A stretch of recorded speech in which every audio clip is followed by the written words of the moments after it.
Welcome आप सभी का। ध्यान दीजिए, नया सीखोगे नहीं तो जीतोगे कैसे, स्वयं विचार कीजिए। आइए आज हम लोग नया एक टॉपिक पढ़ते हैं, लिगेंड। कोऑर्डिनेशन केमिस्ट्री का एक शानदार टॉपिक है, जानते ही होंगे। अगर नहीं जानते हो देखिए इसको आप लोग। आप सभी ने जो है अगर इस चैप्टर के पढ़ने की शुरुआत कर दी है तो इस तरह से लिखा हुआ कोई न कोई यौगिक आपने देख लिया होगा अब तक। अगर आपने इस चैप्टर की शुरुआत की पढ़ने की तो आपने इस तरह से लिखा हुआ कोई कोई चैप्टर में देखा, कंपाउंड देखा होगा अब तक, देख लिया होगा। तो यहाँ जो यह ब्रैकेट है, बड़ा कोष्ठक, इसे आप नाम देते हैं क्या, कोऑर्डिनेशन स्फीयर, या इसे आप हिंदी में बोल सकते हैं उप सहसंयोजन परिसर। ऐसे कोऑर्डिनेशन स्फीयर बोलते हैं इसको। इसके अंदर बेसिकली दो तरह के लोग रहते हैं, दो लोग रहते हैं। एक तो इनको आप नाम देंगे केंद्रीय धातु, केंद्रीय धातु, सेंट्रल मेटल। यह एटॉमिक फॉर्म में भी हो सकते हैं और आयनिक फॉर्म में भी हो सकते हैं। अब यहां पे दूसरा जो उनके साथ है उसे आप नाम देते हैं लिगेंड। लिखा हुआ यहां पे, ठीक है। हमने अभी आपसे कहा कि अगर आप इस चैप्टर के पढ़ने की शुरुआत कर दिए हैं तो यहां तक पहुंचने से पहले आपने इस तरह से कुछ लिखा हुआ देखा होगा आपने। यही एग्जैक्टली होता है कोऑर्डिनेशन कंपाउंड। इसमें एक स्क्वायर ब्रैकेट होता है। इस बड़े कोष्ठक को आप नाम देते हैं उप सहसंयोजन परिसर। उप सहसंयोजन परिसर इसका नाम है। इसके अंदर दो तरह के लोग रहते हैं। एक को आप नाम देंगे सेंट्रल मेटल, केंद्रीय धातु। यह एटॉमिक फॉर्म में भी हो सकता है या आयनिक फॉर्म में हो सकता है, कैटायन के रूप में। मेटल है तो कैटायन, धनायन के रूप में। और साथ में इसके रहता है लिगेंड, ठीक है। लिगेंड यही है। अब इसे डिफाइन करना, डेफिनेशन चाहिए आपको इसकी। एक खास बात यह, जो लिगेंड है जिसके साथ दोनों आपस में कनेक्ट है। कोई भी दो या दो से ज्यादा लोग अगर एक साथ हैं तो बिना रिश्ते के एक साथ नहीं रह सकते, उनके बीच कोई न कोई रिश्ता जरूर है। तो जो इनके बीच का रिश्ता होता है वह रिश्ता होता है उप सहसंयोजन बंध, कोऑर्डिनेशन बॉन्ड, जिसका नाम देखिए उप सहसंयोजी, ठीक है। तो इसके बीच में जो रिलेशन का नाम क्या है, उप सहसंयोजी बंध, मतलब दोनों आपस में कनेक्ट है कोऑर्डिनेशन बॉन्ड से, क्लियर।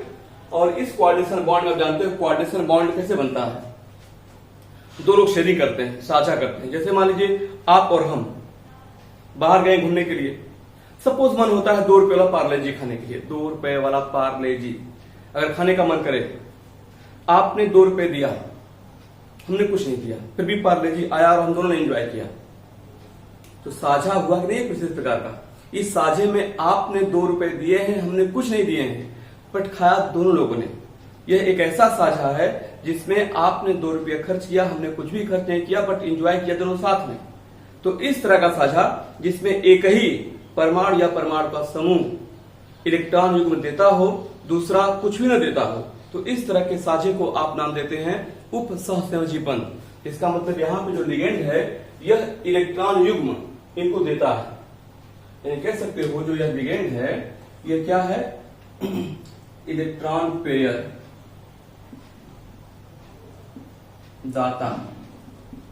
यह इलेक्ट्रॉन युग्म देने वाला है, इलेक्ट्रॉन युग्म देता है कौन, ये लिगेंड। तो ये क्या हो गया, ये हो गया इस हिसाब से ग्राही, एक्सेप्टर, है ना। और जो दाता होता है, आपने नाम सुना है एक साइंटिस्ट लिविस का, सही होगा। लिविस ने कहा है कि वे सभी जो इलेक्ट्रॉन युग्म देते हैं उन्हें आप नाम देते हैं बेस। इनके नाम के आधार पर इसे आप बोलते हैं लुईस बेस। यानी सब के सब जो लिगेंड होते हैं वो लुईस बेस भी होते हैं। हिंदी में इसे आप लुईस क्षार बोल सकते हैं। ये है लुईस क्षार, इलेक्ट्रॉन देने वाले। और यहाँ पे ये इलेक्ट्रॉन ग्रहण करने वाले हैं, ग्राही आपने बोल दिया। इन्हें आप नाम देंगे लेविस एसिड, मतलब लुईस अम्ल। ये हो गए लुईस अम्ल। तब तो आप पहचान ही गए होंगे अब, ठीक है। तो अब इसे आप डिफाइन कैसे करोगे, आप इसे डिफाइन करेंगे वे अणु अथवा आयन, वे अणु अथवा आयन जो उप सहसंयोजी यौगिक में केंद्रीय धातु को इलेक्ट्रॉन युग्म देकर उप सहसंयोजी बंध बनाते हैं, लिगेंड कहलाते हैं। लिख लोगे आप। हमने बोला कि यह अणु भी हो सकते हैं और आयन भी हो सकते हैं। तो आप कैसे बोलेंगे? वे अणु अथवा आयन जो केंद्रीय धातु को इलेक्ट्रॉन युग्म देकर उप सहसंयोजी बंध बनाते हैं, लिगेंड कहलाते हैं। याद रख पाएंगे? जरूरी है याद रखना आपको। फिलहाल अब आगे इसे देखते हैं लोग। अब यहाँ पे आपसे कहा जाता है लिगेंड की परिभाषा लिखिए, डिफिनेशन लिखना होता है और साथ में 2 या 3 आपको उदाहरण देना होता है, एग्जाम्पल देना होता है। तो एक एग्जाम्पल यही साइनाइड हो गया। तो इस तरह से सभी के सभी इलेक्ट्रॉन युग्म देने वाले आप क्या लिख सकते हैं? ये लिगेंड होते हैं, है नहीं? तो अब और भी एग्जाम्पल देखिए इसके जैसे। यहां देखिए दिया गया है, सपोज आपको NH3, इसके पास भी लोन पेयर है, इसे आप बोलते हैं अमीन, ये भी एक लिगेंड है। कैसे? आप सभी को मालूम है नाइट्रोजन के लास्ट एस्टर में इलेक्ट्रॉन होते हैं 5, इस पे 3 H हो गए, तो एक H यहां पे हो गया, एक H यहां पे हो गया, एक H यहां पे हो गया, 2 इलेक्ट्रॉन बच गए ना। यह कहलाता है लोन पेयर। क्या कहलाता है? Lone pair. इसी को आप बोलते हैं लोन पेयर। ये है लोन पेयर। हिंदी में बोल सकते हैं अनाबंधित इलेक्ट्रॉन युग्म। जो बंध बना चुके होते हैं उसे बोलते हैं बॉन्ड पेयर, और जो बिना बंध बनाए रहते हैं उसे बोलते हैं लोन पेयर। तो सभी लिगेंड्स के पास लोन पेयर होता है जो इसको केंद्रीय धातु को डोनेट करते हैं। तो अमीन एक लिगेंड का एग्जांपल है। ठीक है, ऐसे आप देख सकते हैं H2O, ये भी लिगेंड। कैसे? आप सभी को मालूम है कि H2O में O के केंद्रीय है ना, तो इसके पास भी इलेक्ट्रॉन युग्म बचा रहता है, ये भी एक लिगेंड है। इसे बोलते हैं हम लोग एक्वा। जैसे पहले जो है एक्वो भी बोला जाता था, ऐसे H2O हो जाएगा। अभी जो यहां पे लिखा देखिए, ऐसे यहां लिखा है Cn माइनस साइनो, ये भी एक लिगेंड है, ये साइनो है ना। अब यहां पे देखिए कार्बन है, कार्बन के लास्ट के स्तर में इलेक्ट्रॉन होते हैं 4, ऐसे कर दिया हमने। नाइट्रोजन के लास्ट के स्तर में इलेक्ट्रॉन होते हैं 5, ऐसे कर दिया आपने। कार्बन नाइट्रोजन के बीच में 3 बॉन्ड बना होता है साइनाइड में, एक ऐसे, एक यहाँ पे, एक यहाँ पे, इस पर एक माइनस का मतलब एक इलेक्ट्रॉन बाहर से आ गया, साइनाइड एक लिगेंड हो गया साइनो के नाम से, है ना। ऐसे कोई भी हेलोजन है जिसे आप X माइनस कर देते हैं, ये हो जाएगा हेलाइडो। Cl है तो क्लोराइडो, Br माइनस है तो आयोडाइडो, I माइनस Br माइनस है तो ब्रोमाइडो, I माइनस है तो आयोडाइडो।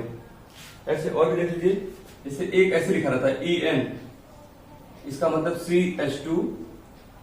CH2, यहां पे होता है NH2 और यहां भी होता है NH2। इसे बोलता है इथिलीन डाइअमीन। इसका नाम क्या है? इथिलीन डाइअमीन। इसके नाम में एक चीज याद रखना आपको, केवल अमीन होता है डबल अमीन यूज करते हैं, और डाई अमीन करने में सिंगल अमीन यूज करते हैं। आईपीएससी का रूल है, इसके कारण सिंगल अमीन यूज किए हैं।